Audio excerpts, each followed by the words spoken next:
अस्सलाम वालेकुम मोअज़्ज़ज़ ख़वातीन व हज़रात, प्रोग्राम राइट एंगल के साथ मैं हूं अली मुमताज़। नाज़रीन, आज के प्रोग्राम में हम जहांगीर खान तरीन की पेशी और फिर उसके बाद जो गवर्नमेंट के साथ उनका ये सिलसिला चल रहा है कि जिसमें हमने देखा कि कुछ ऐसे लोग हैं पाकिस्तान तहरीक इंसाफ के जिनका ताल्लुक जनूबी पंजाब से है, जो जहांगीर खान तरीन साहब के साथ खड़े हैं, जो उनकी पिछली पेशी थी तब भी साथ थे और कल भी जो उनकी पेशी है उसमें भी एक्सपेक्ट किया जा रहा है कि वो साथ होंगे और उनके लिए आज इशाया भी दिया जा रहा है। और जहांगीर खान तरीन के बारे में हम सब जानते हैं कि जब पीटीआई की गवर्नमेंट बननी थी तो उस वक्त उन तमाम आज़ाद अरकान को जिनका ताल्लुक पीटीआई से या किसी और जमात से नहीं था लेकिन आज़ाद हैसियत से वो मुंतखब हुए थे, उनको पीटीआई में शामिल करने का रोल था।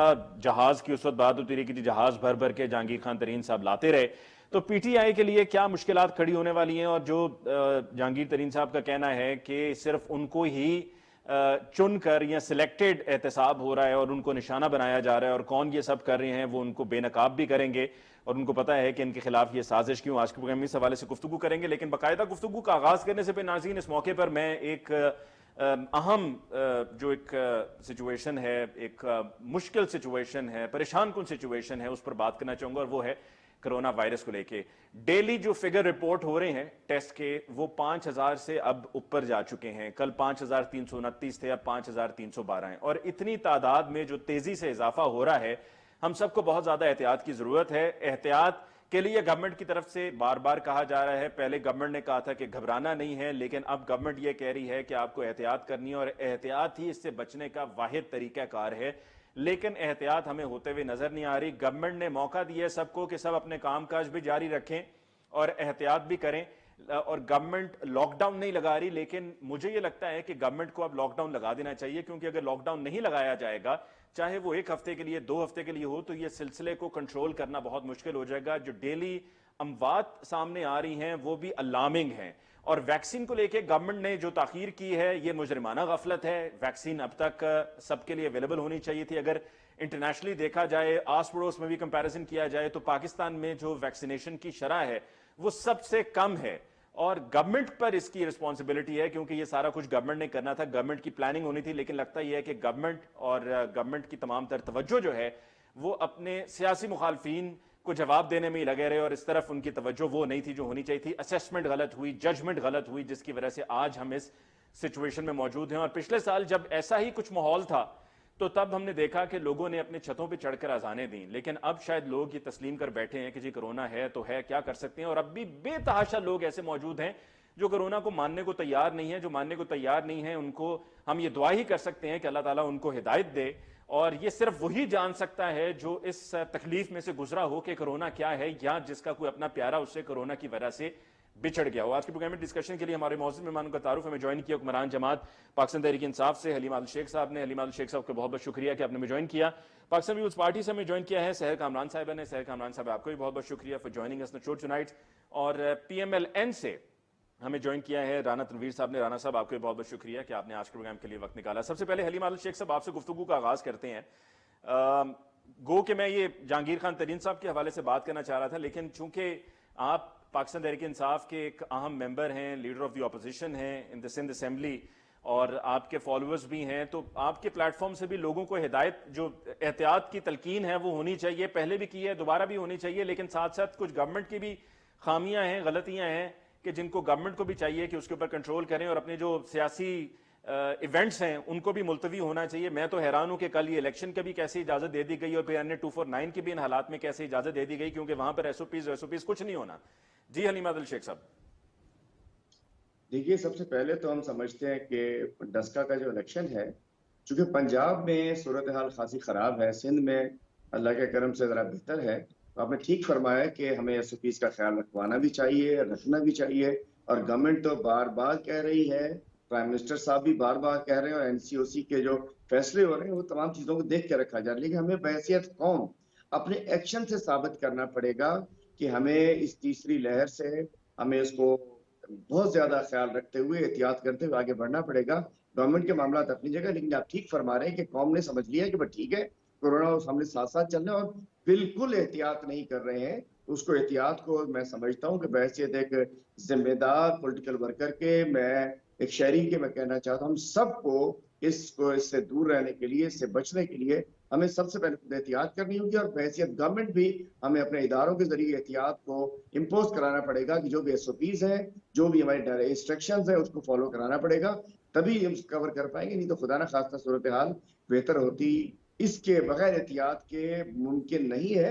और कल का इलेक्शन भी अल्लाह खैर करे, लेकिन ये कि इलेक्शन समझ नहीं आ रहा। नहीं चलिए, कल तो हो गया, 249 को भी आगे बढ़ना चाहिए, चूंकि इस अन्य हालात के अंदर इलेक्शन में तो आपको पता है इलेक्शन की तैयारी पूरे महीने होती है, और उसके अंदर जी ये तो बस पॉलिटिकल वर्ग उसके लिए, इलेक्शन के उम्मीदवार के लिए तो जिंदगी मौत का मामला होता है, उसके सपोर्टर्स के लिए।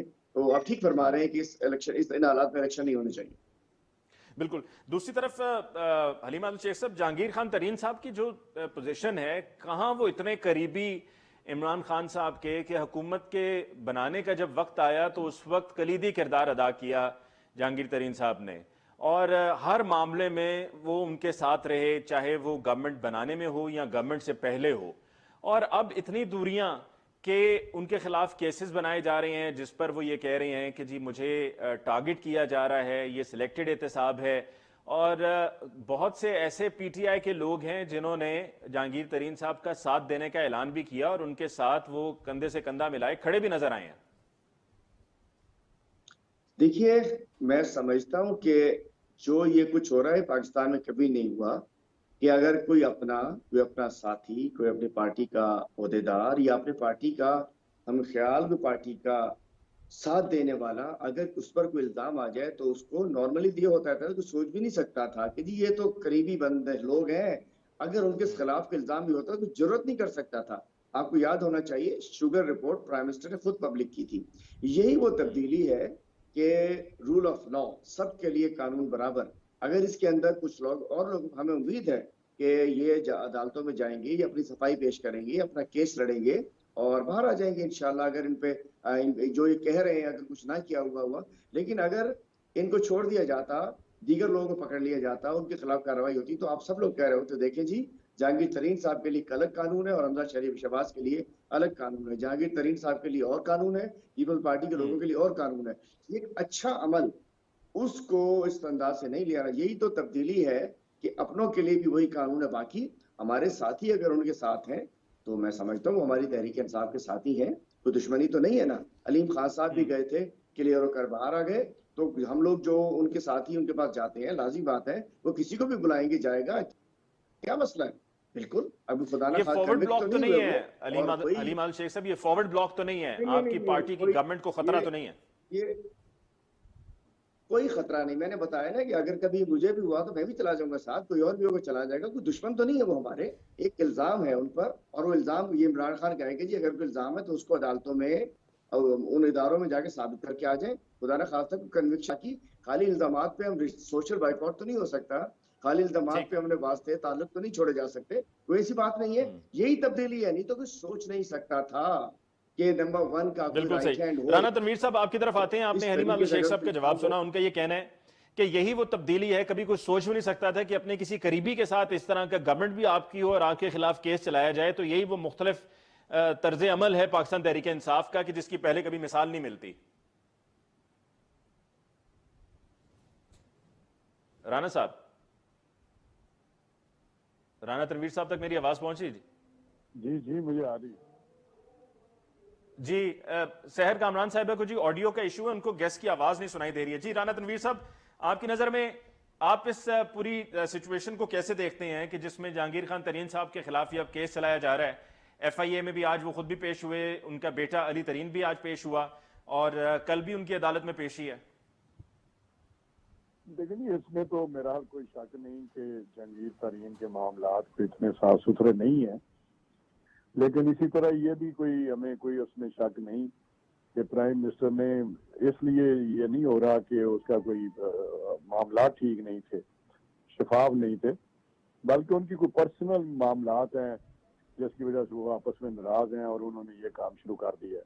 हालांकि बेशुमार उनके पास ऐसे लोग बैठे हुए हैं जो इससे भी बड़े बड़े जिनके मामला बिगड़े हुए हैं या फाइनेंशियल करप्शन के हैं, मनी लॉन्ड्रिंग के हैं, उनकी कैबिनेट में बैठे हुए हैं, उनके इर्द गिर्द बहुत सारे लोग हैं। तो मैं समझता हूँ कि वो इनका जो बयान राणा है साहब, कि उनका हम नाम भी तो साथ साथ ले लीजिए ना, जिन लोगों की आप बात कर रहे हैं। एक तो आप यकीनन खुसरो बख्तियार साहब की बात कर रहे हैं, उसके अलावा और किन लोगों की तरफ आपका खुसरू इशारा? बख्तियार साहब हैं, हमारे डिफेंस मिनिस्टर हैं जो परवेज खटक साहब हैं।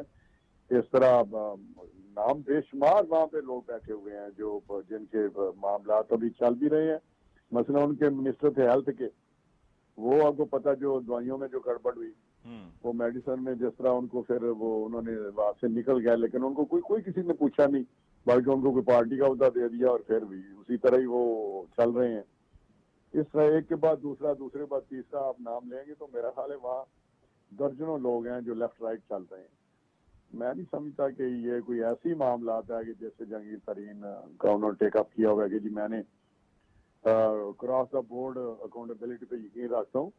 वो यकीन इंतकामी कार्रवाइयों पे रखते हैं और इंतकामी कार्रवाइयां कर रहे हैं वो। ठीक। सहर सहर कामरान साहिबा, आपको क्या राणा साहब की आवाज आ रही थी? जी जी शुक्रिया, मुझे राणा साहब की आवाज आई है। जी, सहर इससे कामरान पहले साहब, आप भी ना मुझे समझते हैं आवाज कि आई और ये इंतकामी कार्रवाई है?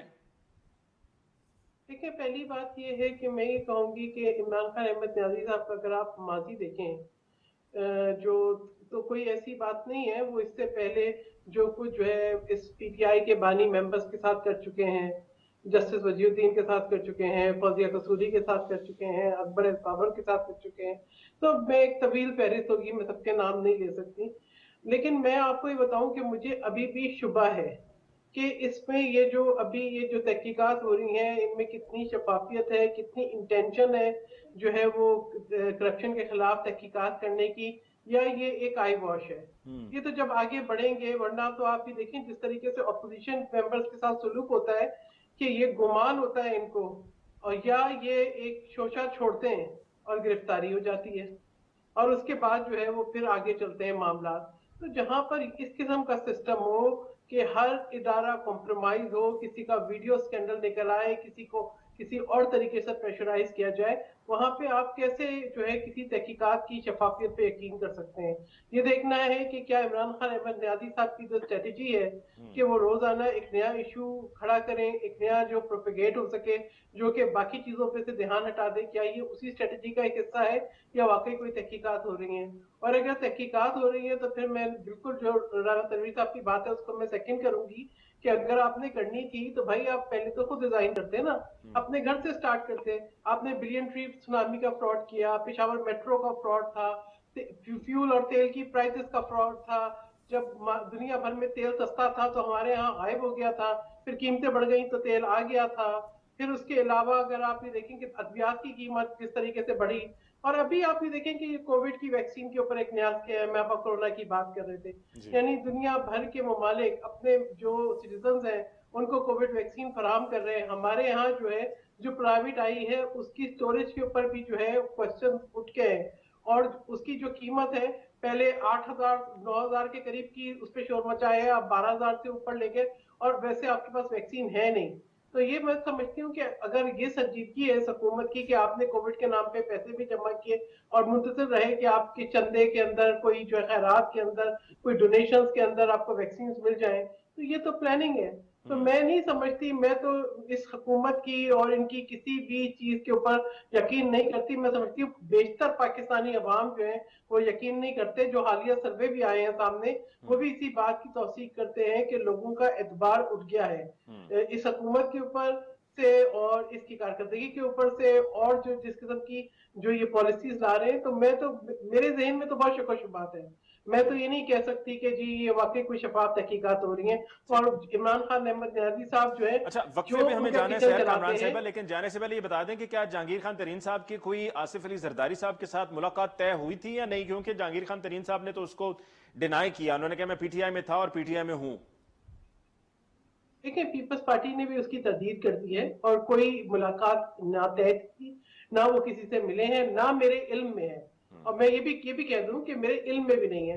लेकिन मैं एक बात जरूर कह दूंगी कि वो लोग जो इमरान खान अहमद न्याजी साहब का किचन चलाते हैं, उनको कैसे नुकसान पहुंचाएंगे, कैसे गुजारा होगा, मुझे तो ये बता दे, वो जराए बता दे जिससे वो अपने 300 केनाल घर के बिजली का बिल देते हैं, वो तो जो टैक्स देते हैं उससे तो वही नहीं जस्टिफाई होता। ठीक है तो सर ये साहब, अभी कोई तो है ब्रेक जो हो चला गया रहा है। हम एक ब्रेक लेने चाहिए, ब्रेक के बाद हम वापस लौट कर आएंगे तो NA75 डस्का की भी बात करेंगे और फिर उसके साथ साथ NA249 की भी बात होगी एक ब्रेक के बाद।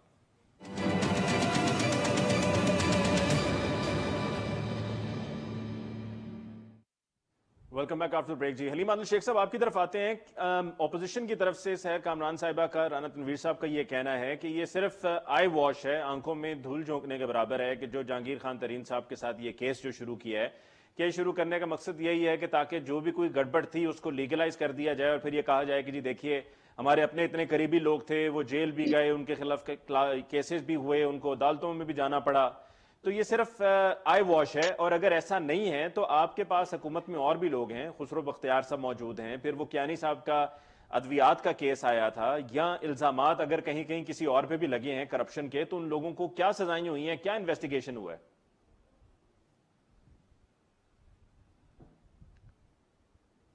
जली हलीम आदिल शेख साहब।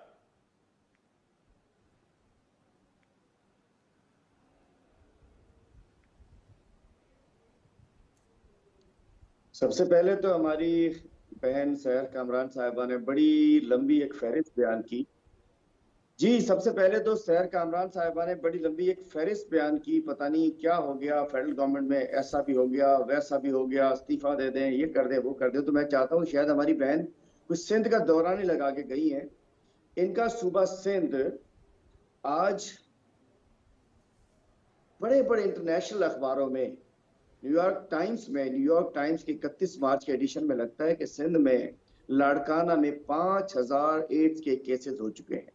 आज सिंध को अगर ढूंढना है तो सिंध कहाँ टॉप पर है, तो गूगल पे आप जाइए, डेवलपमेंट लिखिए नहीं आएगा, एजुकेशन लिखिए नहीं आएगा, सफाई सुथराई लिखिए नहीं आएगा, आप लिखें डॉग बाइट, नंबर 1 के ऊपर टॉप पे सिंध आ जाएगा। 25 लाख कुत्ते सिंध के अंदर फिर रहे हैं, 5 लाख लोगों को पिछले 2 साल में सिंध में कुत्ते खा गए, वैक्सीन नहीं मिली है। आज पिछले 8 महीने कोरोना में, अप्रैल 2020 से दिसंबर तक EPI के इम्यूनाइजेशन जो टीके होते हैं बच्चों के लगते हैं, वो नहीं लगाए गए कोरोना के अंदर। सारा कुछ फेडरल गवर्नमेंट ने इनको उस वक्त भी किट्स इनको दी, PPEs इनको दी। आज बच्चों में सिंध में खसरा की बीमारी फैल रही है, कुत्तों के इशूज आप सिंध में देख रहे हो। जज अगर फैसला करता है तो मिनिस्टर साहब कहते हैं, लड़काना वाले जो पर्स उठाने वाले, चप्पलें उठाने वाले मिनिस्टर, वो कहते हैं कि हम उनको रॉकेट लॉन्चर से जज को उड़ा देंगे। बाकी सिंध में घर में कई सालों से हजारों बच्चे मर चुके हैं। सिंध में 77% लोग गंदा पानी पीते हैं। सिंध की रोडें तबाह, रास्ते तबाह। सिंध के पूरे टॉप स्लॉट से ले लीजिए, ये बात करती है इनके चेयरमैन, इनके को चेयरमैन, इनका वजीर आला, इनके 22 मेंबर पार्लियामेंट, सब अरबों रुपए के नैब के करप्शन के केसेस के अंदर जमानतों के ऊपर है। सिंध को इन्होंने तबाह बर्बाद कर दिया है पिछले 13 साल के अंदर, सिंध को खंडरात बना दिया। ये बात करते हैं कि मरकज में क्या हो रहा है, यहाँ तो कोई सोच नहीं सकता। सारे जो ज्यादा करप्शन करता है उसको बड़ी मिनिस्ट्री मिलती है, जो ज्यादा माल बनाता है उसको वो ज्यादा करीब होता है। अगर ये आई वॉश है नहीं, लेकिन हलीम आदिल शेख साहब जो ये खुसरो बख्तियार की बात की या कियानी साहब की बात की, उस पर रिस्पॉन्ड कीजिए ना। जो एक फेडरल मिनिस्टर हैं और एक मिनिस्टर थे, एजुकेशन को कैसे तबाह करना है, स्कूलों को कैसे बनाकर बाड़े बनाने हैं, अस्पतालों में किस तरीके से दवाइयां बेच खानी है, इनका तरीकाकार है इनका।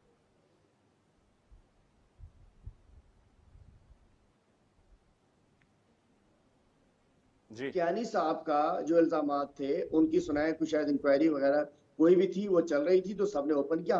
हमें तो लीडरशिप ने कहा हुआ जिसको अपने आप को क्लियर करे जाके, इंक्वायरी चल रही है। अगर जहांगीर तरीन साहब के तो उनका केस चल रहा है, खुसरो बख्तियार साहब की दिशा अभी मैंने आज अखबार में पढ़ा था कि उनकी मिल को भी नोटिस। ये सिंध नहीं है कि जहाँ किसी अपने को कोई कुछ नहीं कह सकता है, क्या सबको फांसी लगा दे। मतलब जब ये बात करते हैं ना पीपल्स पार्टी के लोग, जब कहते हैं कि जिसके ऊपर यहाँ इनके 22 लोग नैबजदा, इनका वज़ीर आला नैबजदा, इनका चाहिए तो आरओ प्लांट्स, थर के बच्चों का, प्यासे बच्चों के पानी थर पार करके लोगों के पानी के लिए आरओ प्लांट्स लगे, उसके पैसे जरदारी हाउस के अंदर नाश्ते आए, खाने आए, जाली अकाउंट में ट्रांसफर हुए। बात है कि जी सहर कामरान साहिबा, मतलब आरओ प्लांट्स, पीने का पानी जो है थर पार करके बच्चों के लिए, उसके अंदर भी अरबों करप्शन करके इनके पास आ गई। आज कियानी साहब ने मुख्तसरन मैं आपको बता देता हूं कि हलीम आदिल शेख साहब का कहना है कि आप फेडरल गवर्नमेंट की क्या बात कर रही हैं, आप पीपल्स पार्टी का देखिए कि क्या हो रहा है, वहां पर कुत्तों के काटने की वैक्सीन नहीं है और वहां पर जो जितना करप्ट होगा उसको उतनी बड़ी वजारत मिलेगी। आपके अपने सड़कों पे वहां पे हालात क्या हैं और आपकी अपनी गवर्नेंस क्या है? आप फेडरल गवर्नमेंट की क्या बात करते हैं? बस ये हलीम आदिल शेख साहब के किसी पे बात पे कमेंट करना मैं इसलिए जरूरी नहीं समझती कि ये दो चार बातें लेके ये सिर्फ जो जो ढिंडोरा पीटते हैं ना, ये भी उसी का हिस्सा है। तो उसको अहमियत देने की बजाय मैं कहूंगी कि सिंध गवर्नमेंट ने जितना प्रोग्रेस किया है हेल्थ सेक्टर के अंदर, जिस तरीके से सिंध हुकूमत ने मैनेज किया है कोविड के दौरान, जिस तरीके से सिंध हुकूमत ने सिंध के अवाम का, किसानों का, सबका ख्याल रखा है, उसकी बात करें। हाँ, जहां पर आपकी रिस्पॉन्सिबिलिटीज हैं कि आपकी फेडरल गवर्नमेंट वादा करती है, इमरान खान अहमद न्यादी साहब एक यूनिवर्सिटी का इफ्तिताह करते हैं प्राइम मिनिस्टर हाउस में और उसका कोई वजूद नहीं होता, वो अनाउंस करते हैं 1100 बिलियन और क्या वो कोई जो है उस अमाउंट का कोई आपको जो है वजूद नहीं मिलता, तो उसमें से ना 1 रुपया आता है सिंध के अंदर, ना सिंध को उसका जायज हक मिलता है। और जो वैक्सीन है प्रोक्योर करनी है, आप ये देखें कि ये जो वैक्सीन प्रोक्योर करनी है कोविड की, वो भी नहीं फेडरल गवर्नमेंट कर पा रही। तो इस किस्म की बातें, ये इस तरह की जो मैं समझती हूँ कि इस पे ज्यादा बेहतर यकीनन मैनेज करना चाहिए, ज्यादा जो है वसाइल इस पे इस्तेमाल करने चाहिए। लेकिन मैं ये कहूंगी कि ये स्ट्रे डॉग्स का किस्सा जो है वो सिर्फ सिंध का नहीं है, ये पूरे पाकिस्तान का है। ठीक है, इसके अंदर एक पॉलिसी लेके सबको चलना है और ये देखना है कि अगर सिंध हुकूमत के जो जेर इंतजाम एरियाज है वहां पे ऐसी कोई चीज हो जाती है तो आप उसको छानना शुरू कर देते हैं, मगर आप ये नहीं बताते कि केपी में क्या हो रहा है, आप ये नहीं बताते कि पंजाब में क्या हो रहा है, आप ये नहीं बताते कि जो है वो बलूचिस्तान में क्या हो रहा है, जहां जहां भी चाहे आपकी कोलिशन हुकूमत है, यहाँ आपकी हुकूमत है। और इस्लामाबाद में क्या हो रहा है, मैं आपको बताऊं अली, इस वक्त इस्लामाबाद का ये हाल है कि इतना क्राइम रेट बढ़ गया है कि रोजाना रॉबरी के, स्नैचिंग के वाकयात हो रहे हैं। ये है फेडरल गवर्नमेंट की हुकूमत के इस्लामाबाद जैसे सेफ सिटी के अंदर कितने हमारे जानने वाले जिन पता लगा है कि जिनके घर में दिन दहाड़े, यानी कि रात को दिन दहाड़े रॉबरीज हो रही हैं और जो है बिल्कुल पुलिस बेबस है। बिल्कुल ऐसे जी। यहाँ पर सहर इस्लामाबाद के साहिबा, अंदर आपको we've जो है got to वो take a break over here. मैं चाह रहा था राना तनवीर साहब की तरफ जाऊं, लेकिन चलें ब्रेक के बाद वापस आएंगे तो राना तनवीर साहब से शुरू करेंगे और NA-75 की बात करेंगे एक ब्रेक के बाद।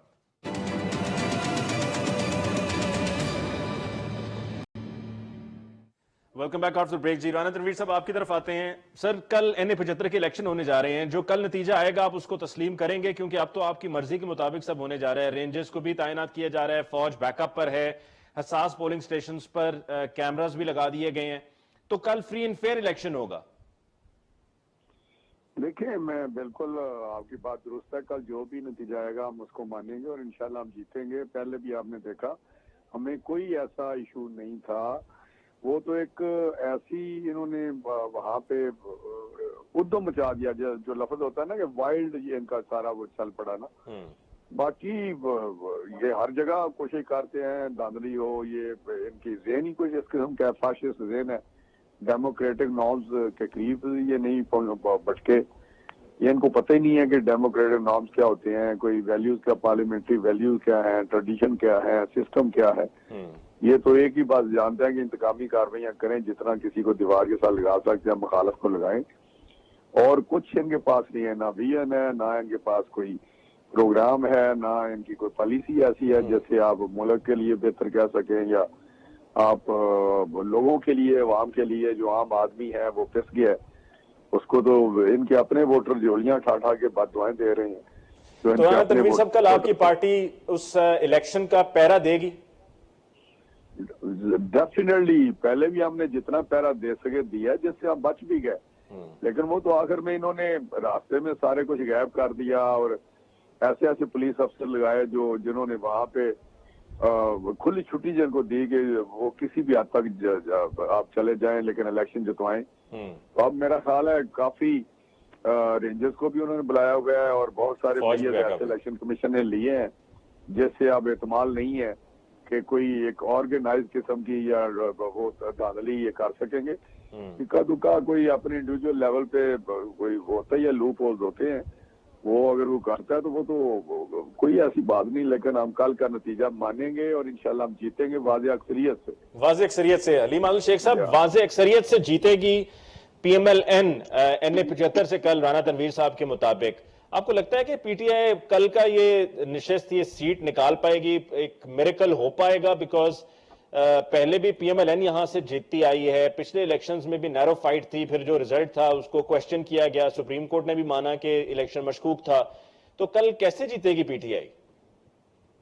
देखिए, तकरीबन 1985 से हज़ारे शाह साहब की सीट रही है ये, और मैं समझता हूँ कि पहली दफा पीटीआई ने सीट जीती और इंशाल्लाह कल फिर पीटीआई जीतेगी। और ये इनकी जद्दी मुश्किल सीट है, और आप देखिए ये लोग रिप्लेस हो रहे हैं, तो इंशाल्लाह कल अच्छे अंदाज में तहरीक इंसाफ इलेक्शन जीतेगी और वाज़ेह हो जाएगा कि इनकी लाठी गोली की जो उन्होंने पिछली दफा कार्रवाई डाली थी, फायरिंग की थी, कल इंशाल्लाह फौज मौजूद है, सब मौजूद है, ईमानदारी से फेयर फ्री ट्रांसपेरेंट इलेक्शन होंगे और तहरीक इंसाफ कामयाब होगी। कल देख लीजिएगा इंशाल्लाह। कल इस वक्त जब बैठे होंगे तो रिजल्ट आने शुरू हो अलीम शेख साहब की आवाज जी बीच में वक्फे से आ रही है। बस जी प्रॉब्लम है। मैं कहता हूँ कि कल इंशाल्लाह कल फतह तहरीक इंसाफ की इसलिए होगी कि लोगों को तब्दीली नजर आने लगी है। ये 1995 और अगर आप हार जाते हैं तो फिर आप ये मानेंगे कि गवर्नमेंट की पॉलिसीज और गवर्नमेंट की गवर्नेंस को, महंगाई को, इन तमाम वजूहात की वजह से अवाम ने वोट नहीं दिया और गवर्नमेंट को मुस्तरद किया है? किधर नहीं दिया वोट जी? बात ये तो 40 साल से इनकी सीट थी हज़ारे शाह साहब की, उसके बावजूद पीटीआई ने आके लास्ट इलेक्शन में हराया था। कल दोबारा इंशाल्लाह तहरीक इंसाफ हरा देगी इनको। ये तो इनकी सीट थी ना, पुरानी सीट है, 40 साल से इनकी सीट रही है, और एक नौजवान हमारे मल्ली साहब ने आके इनको फारिग किया वहां से। तो इंशाल्लाह कल भी ऐसा ही रिजल्ट आएगा कि इंशाल्लाह फतह तहरीक इंसाफ की होगी, तहरीक इंसाफ की बेहतर पॉलिसीज की वजह से, अवाम दोस्त पॉलिसीज की वजह से और इमरान खान साहब की लीडरशिप की वजह से। अच्छा, दूसरी तरफ NA 249 का जो इलेक्शन है अली माल शेख साहब, पिछला जो इलेक्शन हुआ था वो आपके लिए बड़ा मसले का बाइस बना था। आपको फिर आपके खिलाफ पर्चे हुए, आपको फिर जमानत करवानी पड़ी, आप जेल में भी गए। तो ये जो 249 का इलेक्शन जब होना है तो अब अपने आप को आप इस दफा पोलिंग डे पे पोलिंग स्टेशन से दूर रखेंगे या जाएंगे आप? शायद अगर मेरा कहीं वोट है तो क्या बहैसियत MPA मेरा वोट देना मेरा हक नहीं है? PS 88 में मेरा वोट था, मैं अपना वोट डालने के लिए जा रहा था जहां मेरे ऊपर पीपल्स पार्टी की सरकार ने हमला कराया। आप बताइए कि क्या एक वोटर अगर वो MP है तो क्या वोट भी ना दे? ये किस कानून में लिखा है, किस आइन में लिखा हुआ है? मैं वोटर था उस हल्के का, PS 88 के मरीज कैंट के पोलिंग स्टेशन में मेरा वोट था, मैं वोट डालने के लिए, क्या मैं अगर वोटर को, तो किसी कानून में किसी आइन में नहीं है कि वोटर वोट डालने नहीं जा सकता। इन्होंने उसका ड्रामा बना लिया कि जी आप पोलिंग स्टेशन पे क्या कर रहे हो, मैं वोट डालने गया था। 249 मेरा वोट नहीं है, लाजिम बात है वोट डालने, जहां भी वोट होता तो जरूर जाता यहाँ वोट डालने के लिए। नहीं, लेकिन बीइंग पीटीआई के रहनुमा होते हुए क्या पोलिंग स्टेशंस पे, यानी कि 249 का जब इलेक्शन हो रहा होगा, आप नहीं जाएंगे? देखिए, जो लिमिट्स है हमारी, हमें पोलिंग स्टेशन पे इलेक्टेड मेंबर्स को नहीं जाना है, बिल्कुल नहीं जाएंगे। और लाजिम बात है कि इलेक्शन कमीशन की जो हमारे लिए पाबंदी है उस पर कबूल करेंगे हम। लेकिन 88 का जो इलेक्शन है, मैं वहां वोट डालने गया था, उसको इलेक्शन कमीशन ने नेगेटिव लिया। इस वक्त भी जबकि पीपल्स पार्टी के तमाम वुज़रा वहां मौजूद थे, मुशीर मौजूद थे, MPA मौजूद थे, MNA मौजूद थे, लेकिन वो चूंकि आपको पता है इलेक्शन कमीशन तो सिंध के मेंबर पीपल्स पार्टी के लायर्स विंग के PLF के वो रहनुमा है।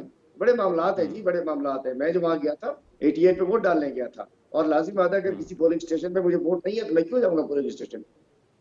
ठीक, सहर कामरान साहब, closing comments from you ji, NA 249 के हवाले से अपनी राय का इजहार कीजिएगा। देखिए, मैं इंतखाबात को जो है जरूर आवाम पे छोड़ूंगी, और मैं उम्मीद करूंगी कि अब कोई धुंध न छाए, ऐसी धुंध न छाए जो कि आवाम की उम्मीदों का खून करे। अगर इमरान खान अहमद न्याजी साहब जो अब बड़ी बड़ी बातें करते हैं इलेक्टोरल रिफॉर्म्स को लेके, अगर उनके अंदर किसी किस्म की, मैं समझती हूँ कि जिम्मेदारी का वो एहसास करते, तो सबसे पहले उन लोगों के खिलाफ कार्रवाई करते जिनकी वजह से पहले धुंध छाई थी, या उन लोगों के खिलाफ कार्रवाई करते थे जिन्होंने जो है वो चेयरमैन सेनेट के इलेक्शन ठग लिए थे। तो मैं ये समझती हूँ जब तक कि आप दुरुस्तगी नहीं करेंगे तो आपका एतबार तो बिल्कुल भी नहीं है। बाकी मुझे उम्मीद है कि अवाम जो है वो PTI को हर महाज पे प्रोजेक्ट करेगी। ठीक है सहर कामरान साहबा, कल के रोज यकीनन NA 75 का इलेक्शन अहम इलेक्शन है, सबकी तवज्जो का मरकज है। ये कल नतीजा आएगा तो पता चल जाएगा कि किसको मुस्तरद किया गया और किसको जो है वो कबूल किया गया, और कबूल करने के नतीजे में उनको फतह मिली। आपका बहुत बहुत शुक्रिया कि आपने मुझे ज्वाइन किया। अलीम आदिल शेख साहब आपको बहुत बहुत शुक्रिया, और राना तनवीर साहब आपको बहुत बहुत शुक्रिया। नाज़रीन, इसके साथ ही मुझे अली मुमताज़ को आज के प्रोग्राम से दीजिए इजाजत। अल्लाह निगहबान।